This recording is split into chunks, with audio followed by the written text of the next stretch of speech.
What's up, everyone?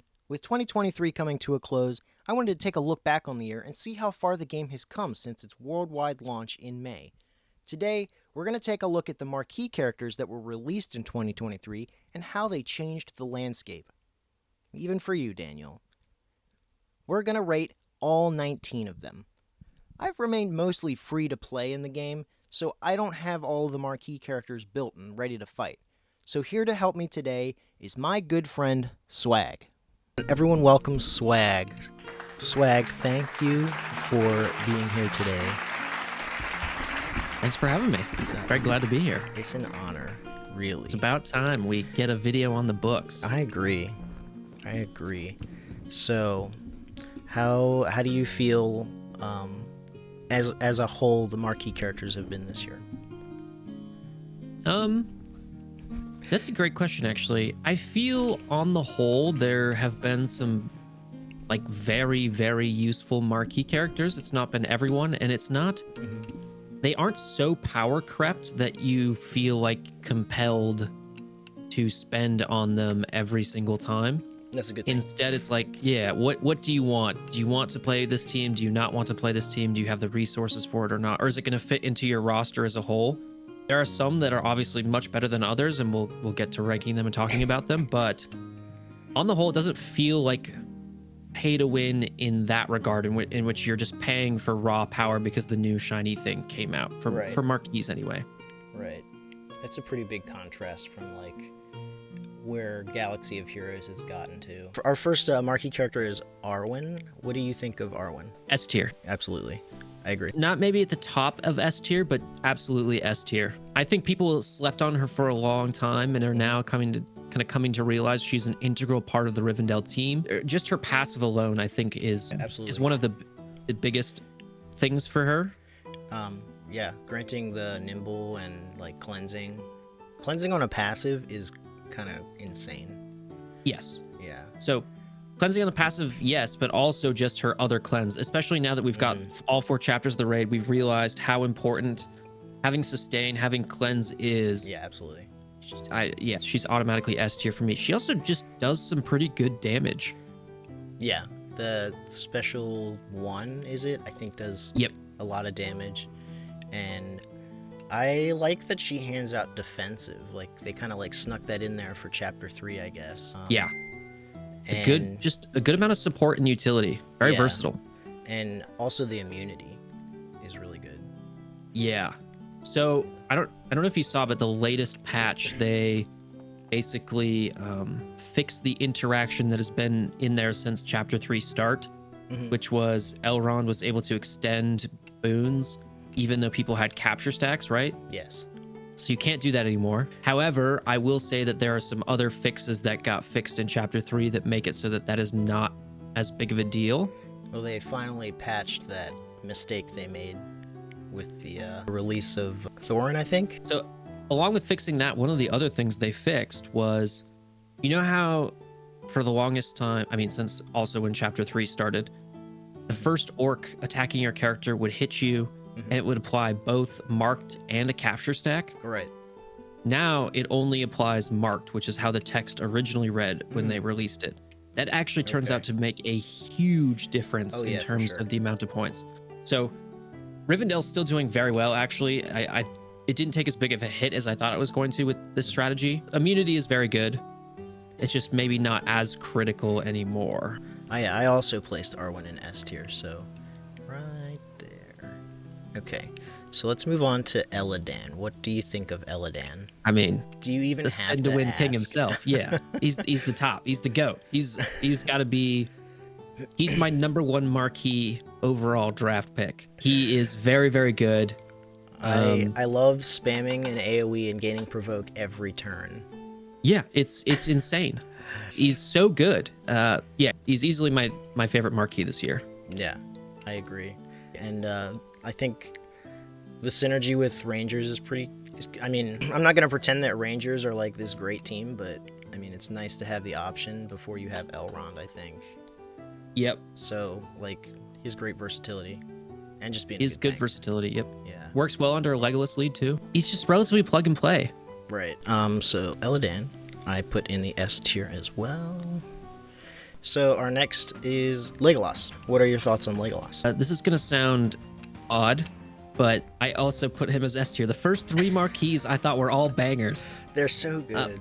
They are. And I think it's only become clear how good Legolas is, again, once the raid has sort of finished coming out and we have this sort of bigger map of elves and even dwarves now with the Shattered Timeline folks. Right. Kind of being able to mix them together. And he's got this catch-all leadership that works really great in different areas of the raid. I like to use really him as my elf leader in Chapter 2. Yep. I think, and that's with Elrond on the squad. And I think a lot of people have shied away from that, but I tend to get higher scores still with the Legolas lead, with all the crits and the nimbles and all that. Yeah, I think he's got a really good leadership, especially for Chapter 2. And if you do the Legolas leadership with like Elrond and co, maybe some other elves in there, right, you can end up swapping Elladan and Elrohir to the Ranger squad and use them in Chapter 2 because they do well in Chapter 2 there as well. Right. So it just gives you so much flexibility. I think the biggest issue is now him being in the I think he's in the arena supply with Golbers. So yeah, kind of sucks because I used Legolas. I used him to unlock Elrond. So mine is still at 6 stars. He's like halfway to 7. So now I'm having to farm Golbers, but I also want to farm Legolas to 7. But still, I put him in S tier because, I mean, come on. Yeah. Well, I hate to be the bearer of bad news, but I think that one of the 2 Shattered Timeline folks is probably going to go into the arena store as well. Would be my guess. I won't be surprised. I just hope it's not Rumil. Okay. So what about Gimli? What do you think about Gimli? I put him in A tier. I use him quite a bit. I'm a big dwarf fan. And I'll be unlocking Gandalf soon, so he's going to go into my fellowship squad, but he works in a lot of different areas. He works under Balin, he works under Thorin, he works under Bifur. He's just got so much tankiness. Yeah. And he hits like a truck. And the 4, what does he get? 4 stacks of provoke, I think. 4 stacks of provoke. Yeah. And regeneration, right? And regeneration. And I think I've seen that a lot of the defensive metas right now is like Gimli on an Elrond squad. Yep. Just to soak up hits. Yeah. So just to give another, provoke to get stuff off of Elladan. I gave him the A rank, and I think if he had a leadership the way Legolas does, I think he would be an S rank. Yeah, probably. Yeah. But we did get Bifur for that, so. We did. And, Gimli's in the guild campaign, which is obviously... Easy farm.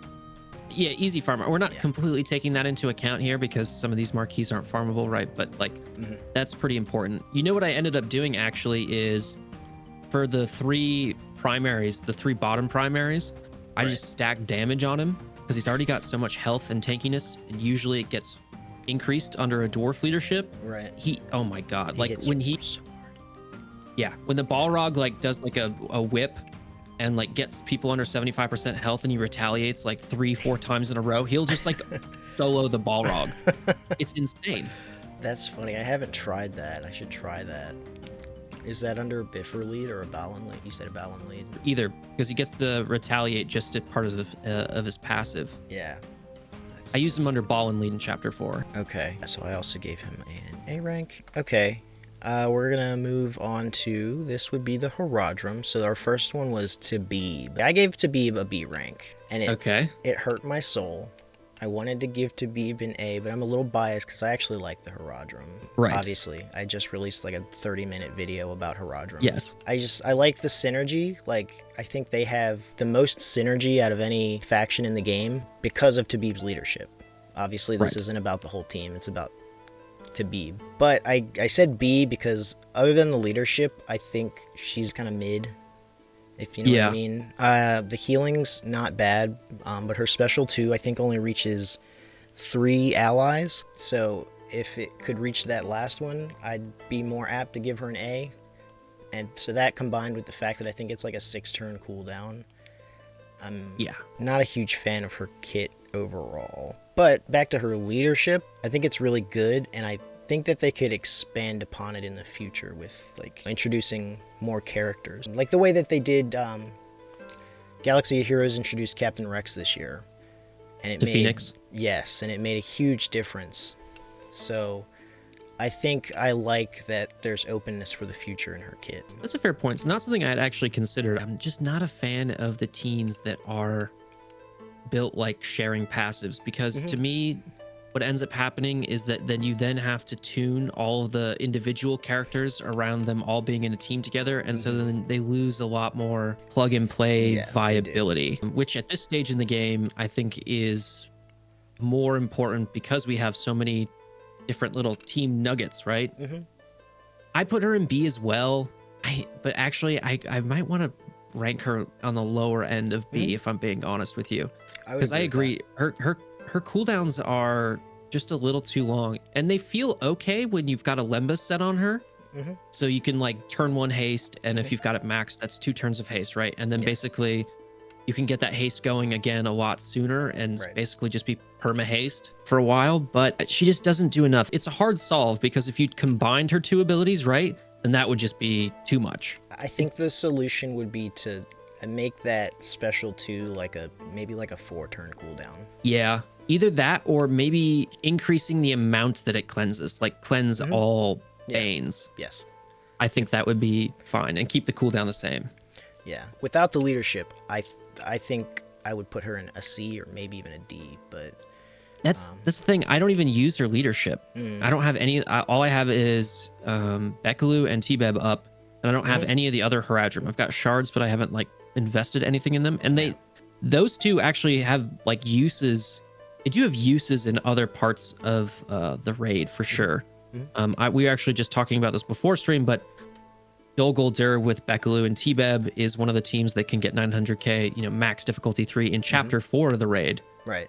And that's because of the little bit of cleansing that they bring. They both have cleanses, and I think the haste and the heal really help. It's a little bit of a preference thing. It's something I don't like. And you know what? Sharing your preferences and stating them as fact is the lifeblood that drives tier rankings. So I'll just throw it out there. You can get mad at me, and I'll read the comments on it. Tibeb is a hot B. Hot takes. Okay. So with Tibeb out of the way, our next one is, of course, Bekelu, which you've already said you use in chapter 4. Yeah, so I rank her above Tibeb, actually. I would agree. And a lot of that stems from the fact that, she just has a cleanse. It's not a very good cleanse, but she has a cleanse, and that means she becomes automatically useful in most chapters of the raid. And I mean, the fact that it is a 3-turn cooldown is significantly better than whatever the 6-turn. Even if it's only herself and 2 other people, it's still like significantly better. It reduces the amount of times you might have to restart on like chapter 4, let's say, because she's pretty fast too. So if she's blinded and 2 other people are blinded, you just do that right at the start anyway, right? Yes. And I like that it takes a little bit of that RNG out. Plus, I was using her with Isengard in chapter 1 and chapter 3, putting poison down on the Skull Crusher and then blinding the Skull Crusher, and then hoping that the Shadow Seer only clears out the poison instead of the blind. Yeah, that makes sense. And that has helped set me up for a lot of good points for Isengard, making them better. She's really the only one on Haradrim that gives the Black Serpent's poison just as a part of her kit. That's kind of what the team's built around, so it helps. As a solo character, I guess, after what you're saying, I guess she does kind of slot into other teams. I've never really moved her around enough to figure it out, but I give her a solid B. But again, I'm a little biased on Haradrim. Right. I'm like the only one. No, I think a lot of people went Haradrim. I didn't. I almost switched from Isengard to Haradrim like 3 months ago, but I'm kind of glad I didn't. It would have been a lot of... And my Isengard is at mostly 5 stars, and it's probably where I'm just going to leave them for a while, but... They do their job, get you through the campaigns, and then they can get you some easy points in some of the chapters, and you don't have to upgrade them after that for a little while. I agree. Okay, so Bekelu is a B. So let's do something a little bit better. We have Bifur. How do you like Bifur? I love me some Bifur. Yeah, I put him in A, I agree. and I really like the dwarves. I'm a dwarf Chad, and when he first came out, people were really thinking that like, oh, he's got his special to the jam jar or whatever, and that's going to be what makes him good. Turns out that that is pretty much all but useless, For and the most where part. his real strength lies is in his leadership and passive, and his passive especially, being able to Yes. hand out those defensive. Yes, the defensive is so good. And in Yeah. multiple chapters. Chapter 3, it's just like free points off a passive.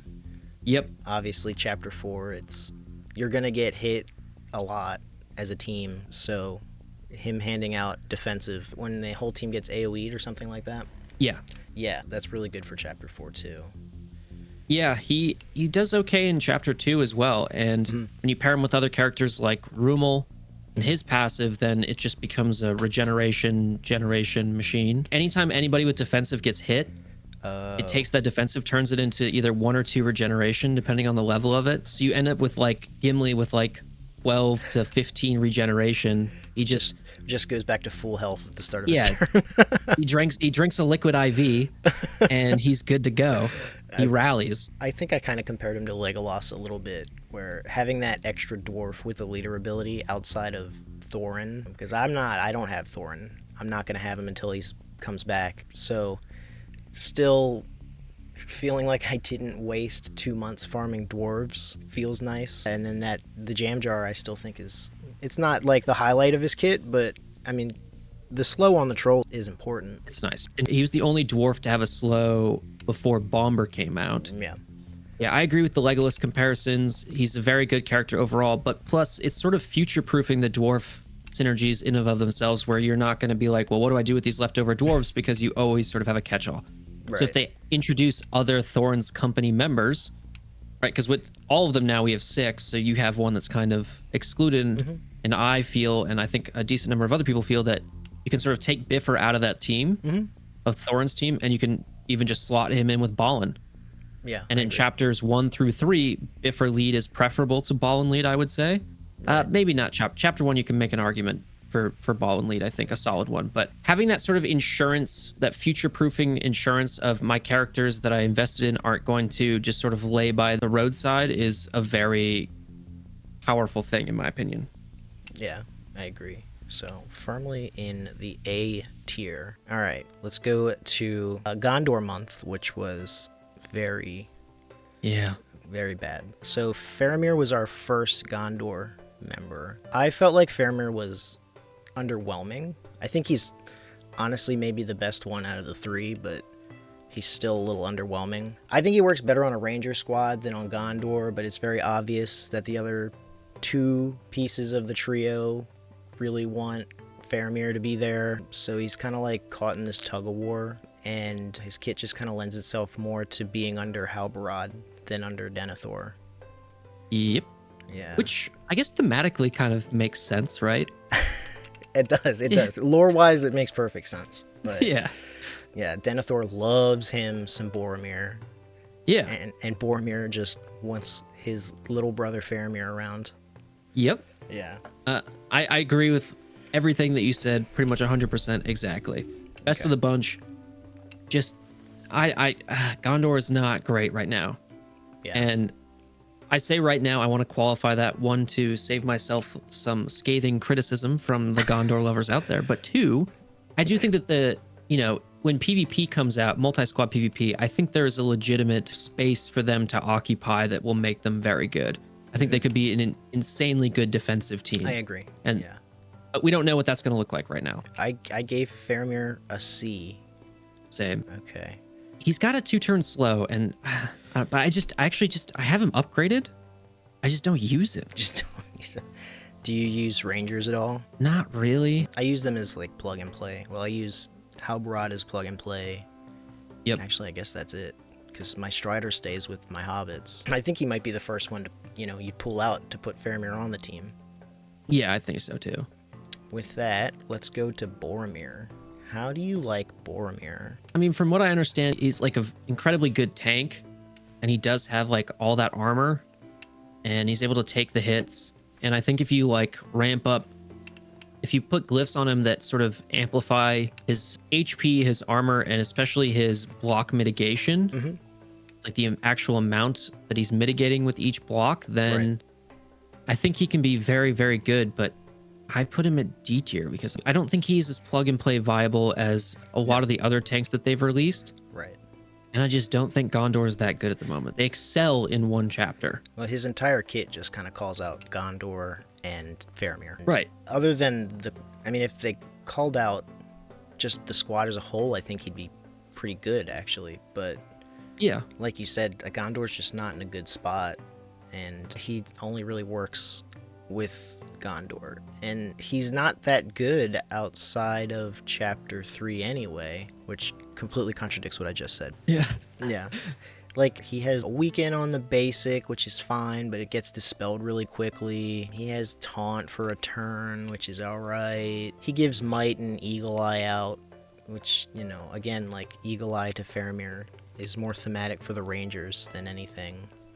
Right. But outside of Chapter 3, who cares about Gondor? they're just not with it. They aren't. And I think, we talked about it already, but I think it's a huge whiff for them to not have given him a fellowship tag and kind of played with some synergy there. Yeah. I mean, they did specifically, when they released him, say, like, yeah, this is the pre-fellowship Boromir. I'm hoping that the fellowship Boromir is significantly better than this. The thing is, like, he's got the same exact stats as Gimli in terms of, like, armor, health, HP, damage, resistance focused. He's a little bit faster than Gimli, but he feels so much worse than Gimli. I think it's the taunt abilities. I think Gimli's is objectively better. Giving him regeneration and provoke. I give Boromir that he's one of the, like, I think 2 or 3 characters in the game right now that does a flat out taunt instead of just provoking. Agreed. And then I know we're not really taking, like, farming into account very much, but he is in the guild supply next to Bifur, who I think is just an objectively better farm, to be honest. Yeah, agreed. 100%. Okay, so Boromir. I put Boromir in C rank, but I put him in D rank. He could easily fall down into a D rank. In fact, I think I'm going to change my mind and give him the D rank. You've talked me into it. Good. I'm glad. Don't farm Boromir. You heard it here first. Actively avoid him at all costs. But if you're a Gondor lover, please don't crucify us. There's a few of them out there. All right. So, our next is Benethor, who is the only marquee character that I, of my own accord, gave a D rank. And I think it goes back to, again, Gondor not being in a great place right now. He's not accessible to anybody who wants to be free to play. He's not really worth using outside of Chapter 3, but I'll give him credit where in Chapter 3, his leadership's really good. He grants immunity to keep everybody from being captured, well, to keep Gondor from being captured. So, again, there's not much versatility. He has to be with Gondor. And, it's clear that the trio is meant to be together, but outside of Chapter 3, even when they're together, I think they're just objectively not good. Yeah, you really want all 5. And 2/5 of that team is even worse than the 3 marquees that we're talking about. Yeah, they're not good. And I just don't think it's good when, building a team, you're building a team for just a single chapter. It's kind of like very late game stuff. Right now, I don't think it's feasible to 90+% of the player base. So right. I mean, goblins are also incredible in Chapter 3, and they're also incredible in Chapters 1 and 2, and will now unlock a legendary. So, just seems like a no-brainer. Much better farm. I agree. What do you think of Denethor? Denethor starts with a D, and I gave him a D as well. D for Denethor. D for tier. Denethor. So the one thing I like about Denethor is actually I placed Denethor above Boromir, and it was solely because I love the fact that he can stun himself. I think that shit is so funny. I think And that's also kind of like lore accurate too. exactly. So.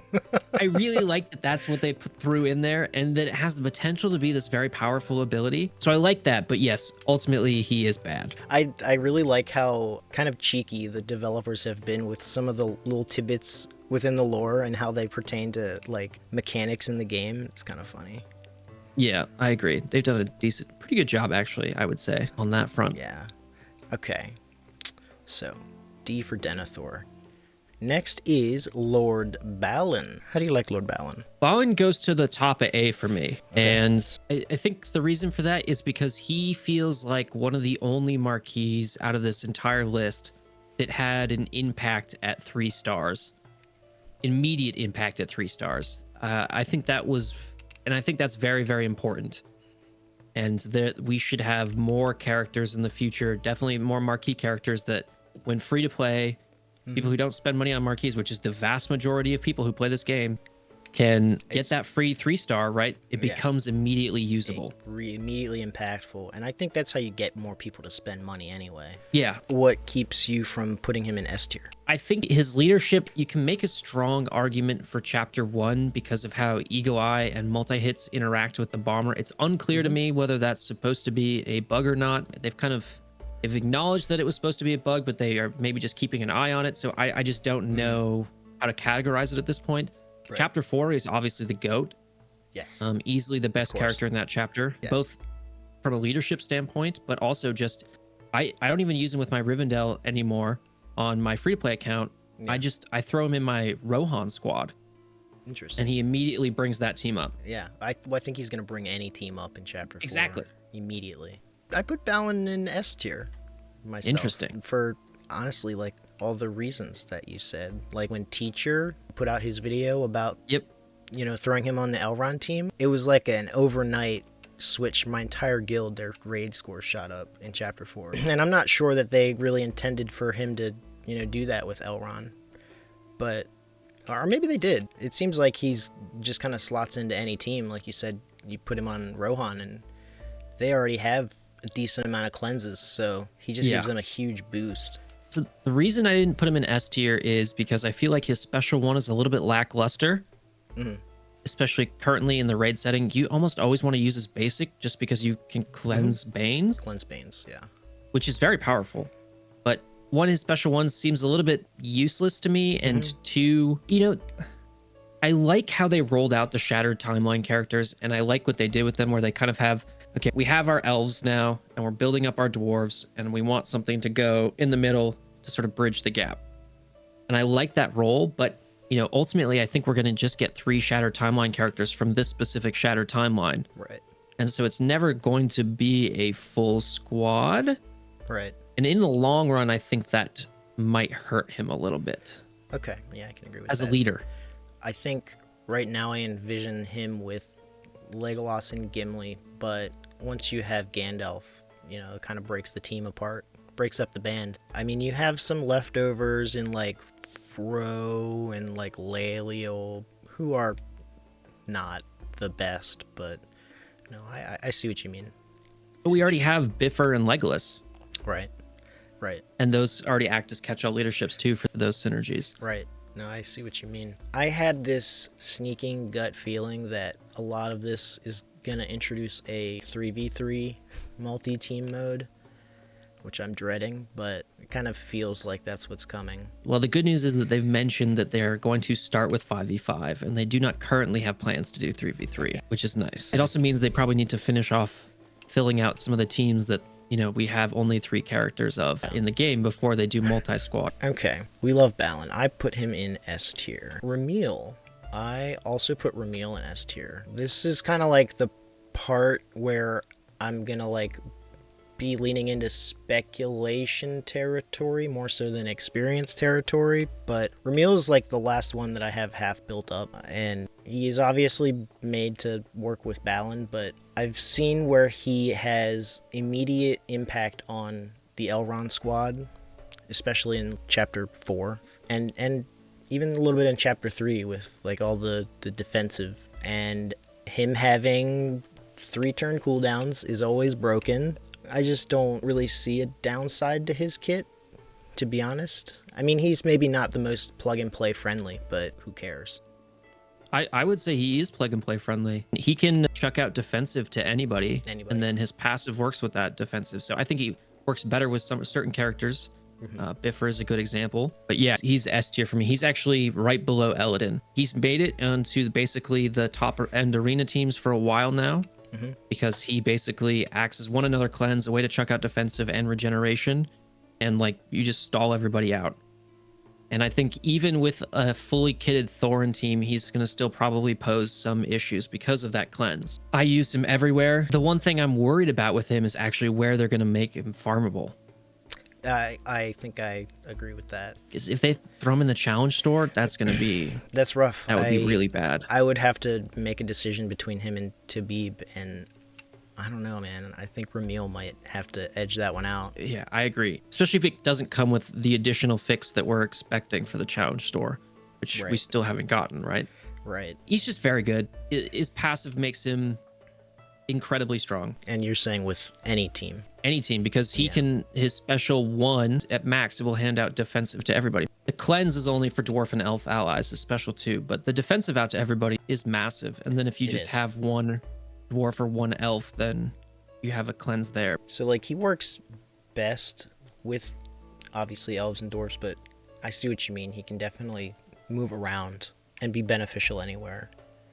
Yeah, the amount of light side characters that we have too, he just, I think that's why he also seems much more useful. We can move on to Orophin. Now, this is where I'm fully in speculation territory. So what do you think of Orophin? So I'm basing my rank based on what I have him at currently, which is like 5-star. And he's geared up, he's level 60, G8. He's got relatively decent skills, but he's a damage dealer, like just more of a pure damage dealer. He doesn't have very good mechanics to increase his own damage very well. He's got crit stuff and like lots of crits, some conditionals in his abilities, but most of that relies on just him having the straight stats for it. And at 5 stars, he doesn't, and I just don't think he's that good. So he's kind of built for, you know, his 7-star stats then. Yeah, and at that point, I think there will be a place for him either under Legolas, obviously under Balin. So he's got this, right? He's got heal block, which I think can be useful. And it was meant to be in there to like stop the health, the 30% health when the Balrog goes to either flame or shadow form, right? Interesting. You put heal block on him, that stops that 30% health recovery so that you can get him flinched faster. But that even at 2 turns, I think the timing on that is a little bit... You got to really hard be careful to accomplish. With it. Yeah. It's some of that's up to RNG a little bit. Especially with the blinds going around. I mean, obviously, I guess he's under Balin leadership. You don't have to worry about the blinds, but I don't know. It's just underwhelming. I agree. I mean, I think the amount of critical hits that he puts out is good in chapter 2. Yes. And he's alright in chapter 4.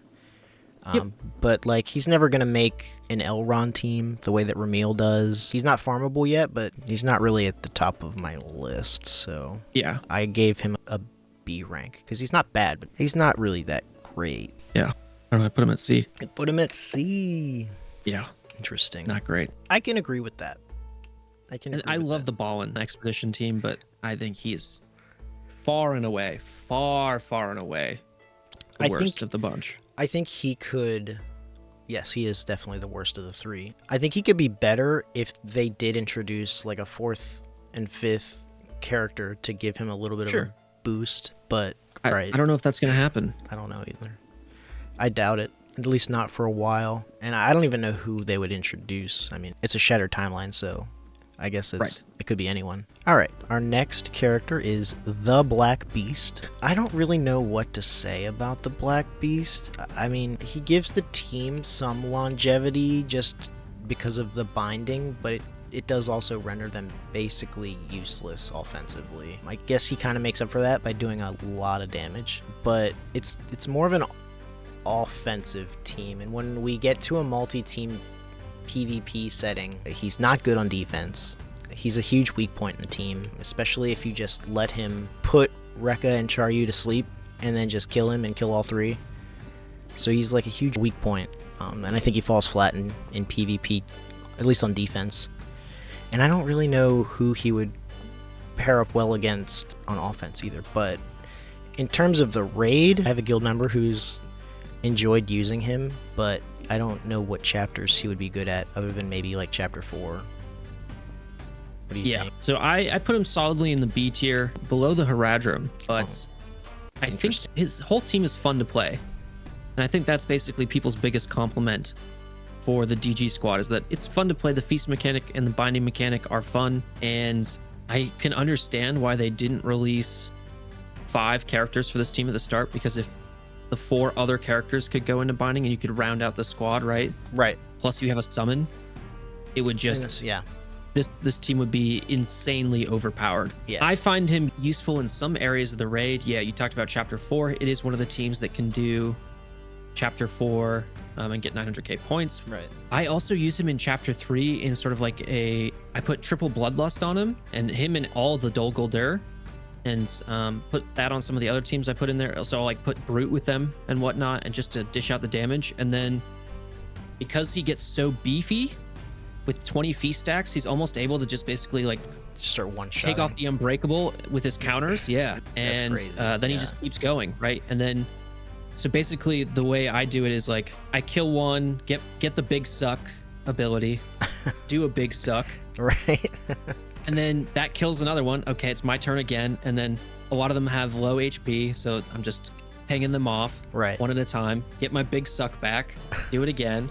And it's like a free 900k points, maybe even more in chapter 3. Okay, that sounds pretty good. The binding mechanic is, it's fun, but how slow they are when they're in binding, and then the fact that they skip their next turn, it's a little slow. Well, I guess in binding they don't take banes, so even if they got attacked in chapter 3, it's not like they would get marked. In chapter 3 they don't get attacked when they're in binding. In chapter 4 they can. And I think in chapter 2 probably as well, but the Balrog will actually sometimes just hit them even when they're in binding. Like I've seen it do his big attack on somebody in binding, and I was like, haha, loser, that was useless. It's just cool and fun, but not guaranteed. Not a lot of utility. People were hyped because it's the first Nazgul. People were hyped because it's the first sort of shadow squad that we've gotten as a marquee. And people like that. I agree, but overall the team and him, I think he's the best of the bunch, but he's just solidly B tier. I agree. I put Black Beast in the B tier as well. So our next character is Rehka. What do you think of Rehka? Well, I want to first get your opinion. How do you rank Charu and Rehka in terms of like, which one do you think is better? Rehka. Okay, why? Rehka is faster, has an AoE, inflicts daze, which is, okay. I think the only thing that Charu has going is the summon, personally. I think the Rehka's speed and the AoE, she's still just like a B tier, but I do rank her above Charu. Okay, I'm switched. Okay. And I think for what I use them for, I put Charu above Rehka. And again, I have them both at 5 stars, and I think this plays a role. Because I think Rehka, like Orophin, needs the stars to be really, really good, especially because of how fast they get their own health drained. She just doesn't hit hard enough to sort of warrant how long she's up, in my opinion. Whereas Charu has more utility for me. 2-turn slow on the summon is crazy. Turn meter boosting the entire team is pretty great. And then the ability to steal buffs, either unbreakables in chapter 3, counters in chapters 2 and 4, I think is useful. I think PvP wise, if you're playing them from an offensive perspective, she will be sort of the piece that you have to think about. Whereas with Rehka, you just sort of bam damage. Okay. Yeah. Charu, you could be like, okay, whose buffs am I stealing and why? Okay. I think my issue with Charu is that her special 2 that steals the boons is locked behind like a 4-turn cooldown, and with the way that her and Rehka both drain their own health, realistically, how many times are you gonna get that ability off? And I could be wrong because I don't use them. That's just from the outside looking in at that kit how I see it. I think you're right, and especially in like chapter 3 when I'm using them a bunch, what often happens is I will get her summon out, and then the only time I'm able to use her special 2 is sort of after she comes back out from binding, In chapter 2 and chapter 4, I feel like she gets to use it a little bit more often, and not before she goes into binding, or before she goes into binding rather. But yeah, I take your point in that it's kind of a long cooldown. You could probably put Lembas on her if you wanted to. Yeah. It kind of seems like a waste almost. It does, especially since I think that special 2 starts on cooldown of like 2 turns or something. Yeah, 2 turns. So you'd still do your summon first turn, and then you would do right after you would do the special 2. Yeah. Lembas is definitely a waste then, because you don't need to get back up her summon ability because the summon doesn't die. Right. Because it also goes into binding, right? So I mean, I think her and Rehka both probably want Life Stealer glyph sets. I don't think so. No? I tried that. It's just not enough. The 2% is a little bit Yeah. Even at 6%, just the discrepancy between how hard you hit and how much HP characters have, it just it does not cut it. I do wish that it was something more like 5-ish%. Yeah. For sure. Then I think they got to tune that. Then 3 sets sitting you at 15% would be really good. Yeah. Both B though for me. I think that's all I have. So I put Rehka in B, and I put Charu in C. So I know. C for Charu. Have you guys figured out how we do this yet? We just take the first letter of their name, and that's the grade we give them. Yeah, it's that simple, folks. We actually talked about that before we started filming. That's the exact grading process. All right, so we're past the Dol Guldur, and right after them, they put out Udurz, who was interesting. Yeah. Where are your goblins at? My goblins, I think I have 2 of them. I mean, they're not there. I think 2 of them are at 4 stars, and 3 of them are at 3 stars now. Okay. So I mean, the Thorin requirements caught me completely by surprise. So same. I mean, I wasn't even close. I actually thought about Night Hunter when they released those requirements. Like, you are so lucky that you went so headfirst into goblins now. Yeah. Yep. Yeah, my goblins are not. And it's almost at a point where I could wait for Udurz instead of actually farming Grimpa. I started farming Grimpa, but those drop rates have been so abysmal. I mean, it's really? like I've been getting like 2 shards, 4 shards in like 10 or 12 attempts. It's really bad. Yeah, that's not good. I almost wonder if they like tweaked it a little bit after they made the announcement. Like, ooh, you didn't do it already. You're being punished. Everybody was crapping on Grimpa before. Yeah. Now you need him. Now you need him. But I guess Udurz, I put him in B tier. I think he's a good replacement for Grimpa. I kind of like what he brings to the team. I know that Grimpa also provokes, but I think Udurz kind of just doing it as like a counter attack, as a passive reaction to somebody else being attacked is like really good. Really good. And he gets 2 stacks. So, you attack somebody you want to attack, and then you're forced to attack Udurz for 2 turns. That means you have to give him a bunch of health and armor, but it's still good. It disrupts the team from like trying to get rid of Gulbers or Great Goblin. I think is who you Chef. Or Chef. Yeah. I think he's definitely best in chapter 2, but I think that's the Goblin team as a whole anyway. Yeah. But possibilities in chapter 3. Yeah. And it frees up Grimpa to go be on the Misty Mountain squad, I guess. Yeah, because for all the people running that. Yeah. Well, nobody ran it because it didn't have a 5th member, but I mean, it kind of does now. I think I have one person in my guild that had built them up and was asking us, what do you guys, like, what should I do with this? And we said, nothing. Stop. Don't. Just don't. Don't do it. Yeah, but yeah, I like Udurz. How do you feel about Udurz? So I put him on my tier list at C, and now that I'm thinking about it, I don't know what I was smoking. Too much long. He should obviously be a D.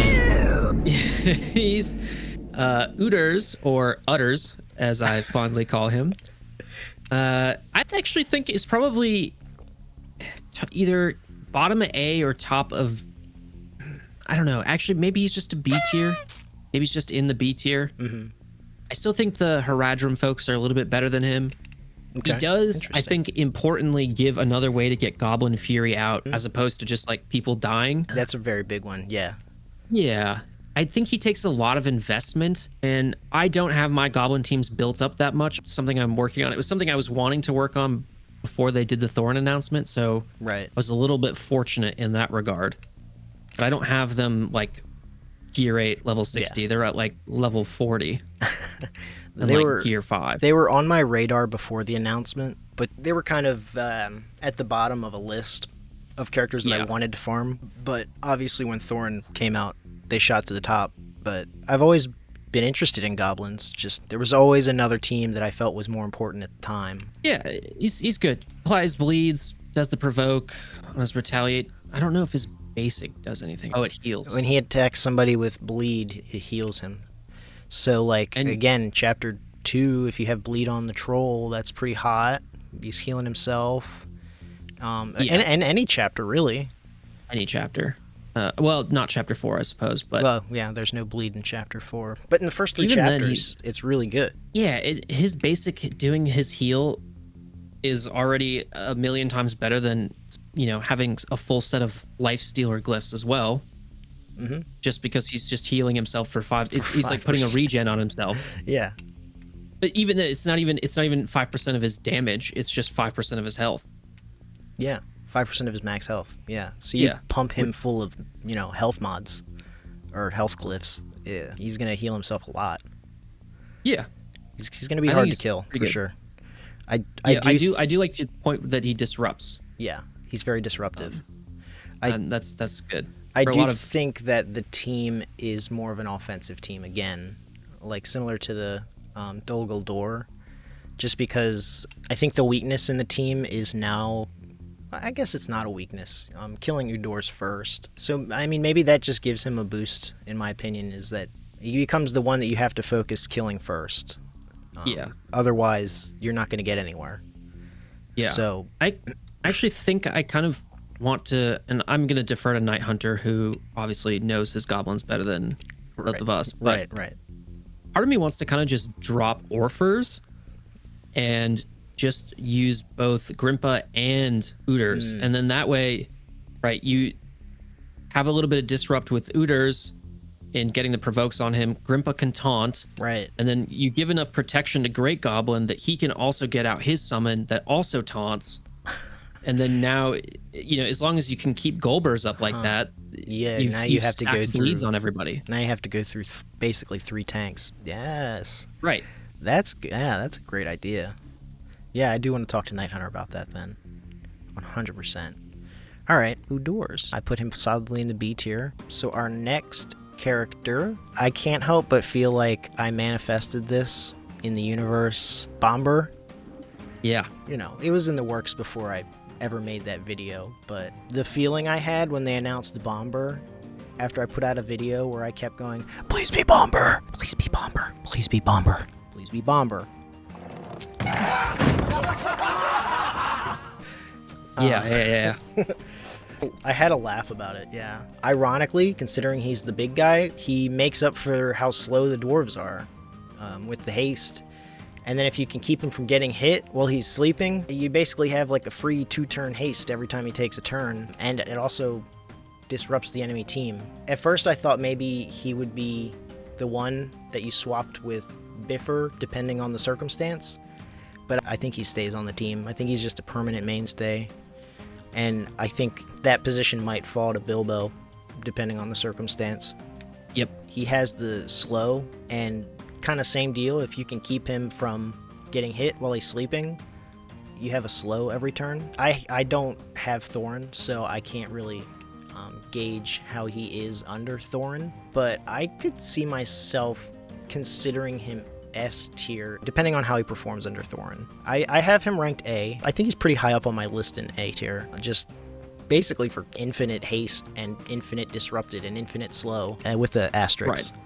But how do you feel about Bombur? So on paper, I think Bombur looks incredible. Yes. In practice, I've been finding, and this is partially because he requires significant investment. The 2-turn slow and the 2-turn haste that come at the last level for both of his specials, right? And you need his passive to be maxed. So he's at least 3 level 6 abilities. I think once he gets there, he will be a lot more useful. For me, right now, it does sometimes feel like he just takes a beating and then can't do what he's supposed to do. Right, because he can't go to sleep when he's Stunned. stunned. That's it, yeah. That doesn't happen too frequently. But one thing that I didn't realize is when he has sleep, he can't block or evade. Right.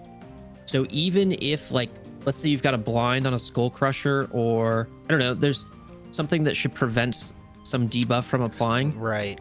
Still hits him. He still hits him. Right, okay. I guess that would keep him out of S tier. He's very good. I don't think I've fully realized his potential yet. And Right. that's just on me, I suppose. But there are people who have actually bought him but don't have Thorin. And they just want to use him with, like, elves. Because even with like just under Balin, or you could use him with Balin, but even just like as a 5th member in like a Rivendell arena squad, because he gives haste, he also applies disrupt. Then you have 2-turn slows. Like, I think he has the real potential to disrupt. And he's very plug and play friendly. Very much so. So I guess he's still S. I'm changing my mind. It's He is close. S tier. He's S tier. He's S tier for me. Yeah. Nice. I think once I fully get there, he's got to be S tier. He is so good. I just find that the AI tends to target him. Yeah. Which I think is the point. He's a tank without a taunt. I do think that the Thorin team in general is not a very good defensive team. I think the arena strategy going forward is going to be Elrond on defense. Yep. 100%. And then, use Thorin to attack. Yep. And I'm actually curious to see what people will do on defense to kind of mitigate the Thorin attacks. Yeah, I don't know if there's anything you can do. Not really. All right, you've upgraded Bombur to S tier. Okay, lastly, our last marquee character of 2023, Bilbo Bagins. We finally got the man that started it all. How do you feel about Bilbo? Oh, I got a question for you first. Sure. I noticed the other day, and I said it on my live stream, and I think a lot of people agreed with me here. Have you seen the Ring of Power series? Only the first, 2 or 3 episodes. 2 or 3 episodes. But you know the actor who plays Elrond? Yeah. Doesn't Bilbo in this game kind of look like the actor who plays Elrond? He's got that, He's got, the high cheekbones. Yeah, angular jawline. Oh my god. It's like the spitting image, right? That's so funny. You just give him blonde hair and it's Elrond. Yeah. Oh. It's like, they can't use the likeness from movies and TV. Right. For that character, but they can swap them around. Bilbo gets to look like young Elrond. Bachelor Elrond. I don't know what's worse, is that or Pippin looking like Owen Wilson. I do like that. Wow. Wow. Here's some healing. Have you tried my magic mushrooms? I also was looking at my magic mushrooms. I was looking at him and Frodo, and it's kind of funny that you can kind of there's a little bit of resemblance in the character models. It's faintly they're cousins, 100%. Right. Yeah. Which on stream the other day led me into looking at the Baggins family tree. It's pretty extensive. What an adventure. They're all related. Pippin and Merry are also related to Frodo. I think Sam was the only one that wasn't on there. Correct. I just did a Lord of the Rings and Lord of the Rings home trivia stream, and that was actually one of the questions. Which one of the hobbits is not related to Frodo? That's funny. That's Sam. But in terms of Heroes of Middle-earth, what is your assessment of Bilbo so far? I put B on him. Okay. And I haven't gotten the chance to really use him yet. I'm currently in the process of upgrading him. I do think he's probably the least important member of the Thorns Company team. Kind of like exactly what you said earlier. I think him and Bifur can probably swap. I love how his mechanics reflect the burglar nature of, his character. Absolutely. The animations look incredible. And honestly, that is playing into my ranking a little bit here. The other big part of it, though, is that I'm not sure if you know this, but what letter does Bilbo start with? B. There's a B? Yeah, that's right. And we put him in B, because that's where he belongs, which also starts with B. It was just, reinforcing what we said earlier about how this is working. That's all there is to it, folks. Tier lists are easy. Yeah. You just gotta look at the first letter. Actually, what you guys don't know is that our tier list is S through Z. We just kind of had to cut it down. Yeah. I gave him an A rank. Okay. Mostly because I think that, I mean, his dispelling boons on a basic is really good, especially prioritizing taunts. Is good in the raid in general. If you can like line up the War Guard hitting and have Bilbo immediately after dispel it, that's, you know, that's a plus. I like that he can transfer Banes, although within the raid, I'm not sure how much that's going to apply. You're going to have the slow from the Skull Crusher, and then the rest is kind of up to RNG. But also, when you want to slot Bifur in, I think he got the A rank because you can throw him on the team with hobbits, and I think he still works pretty well. You know, he still gets called to assist. I think so too. Yeah, like, and then he's dispelling on basic there too. Yeah, right.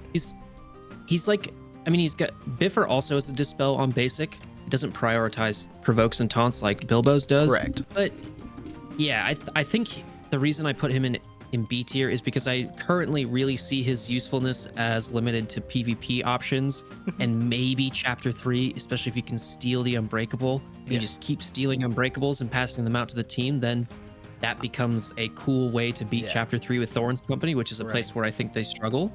I agree. Currently, at least the way I've played them. I'm very curious which content creator will be the first one to kill a chapter 3 orc with their own stacks of captured. Yeah. Oh wait, no, they updated it. They updated it. Okay, they made an edit to that. You can place the marked, you can't place the captured. Man. Okay. Well, there I'm goes pretty sure my that's fun. how it works. There goes my fun. Yeah. Okay. Well, I think the versatility is why I gave him an A. But, you know, he's low A. He could definitely fall into high B, but he's just a good support character that also has the flexibility to move around to other teams. So he's good plug and play. That's true. And he's fast. He's fast. He's very fast. So right now he's at number 4. All right. Do you have anything else about Bilbo? Nope. Nope. Okay. That's our last one. Thank you so much for doing this with me. I do appreciate it. Really. Thank you for having me on. Yeah. And here are those lists. Well, that about does it for this video. Swag, is there anything that you wanted to shout out? No. I thought about that a lot, actually. And I don't have anything at the moment that I want to plug, except I think you all should, we're going to try and do a number of collaboration videos, I think, in the future. At least that was my plan. So yeah, be on the lookout for those. Of course. Yeah. I want to thank Swag for taking the time to work on this with me. And I look forward to more collaborations in the future. So keep an eye out. Now, I have a hard time believing you're not already, but just in case, make sure you go over to Swag's channel and subscribe. And then you'll get multiple videos about Heroes of Middle-earth every week. Now, what did you think of our lists? Do you have a list of your own? I'll put a link to the tier maker list down below, and let us know what you think in the comments. Don't forget to like and subscribe, and hey, go follow me on Twitch. I'm probably live right now. Alright, thanks for watching. I'll see you guys next week. I wrote in my notes, I can't tell you how many times I've had to restart because of the War Guards. Be coming to a close. I wanted to take a time. I wanted to take a time. You do have to keep talking after that. You know, the paragraph doesn't end there. Pulling my shorts down. Pulling my pants down now. Alright. So keep an eye out. What the hell was that? And take a my I paused. The other big part of it, though, is that I'm not sure if you know this, but what letter does Bilbo stand for? I just gave away the joke. Wait, let me do it again. Edit this one more time. Moment to take a look. Beep beep beep beep beep.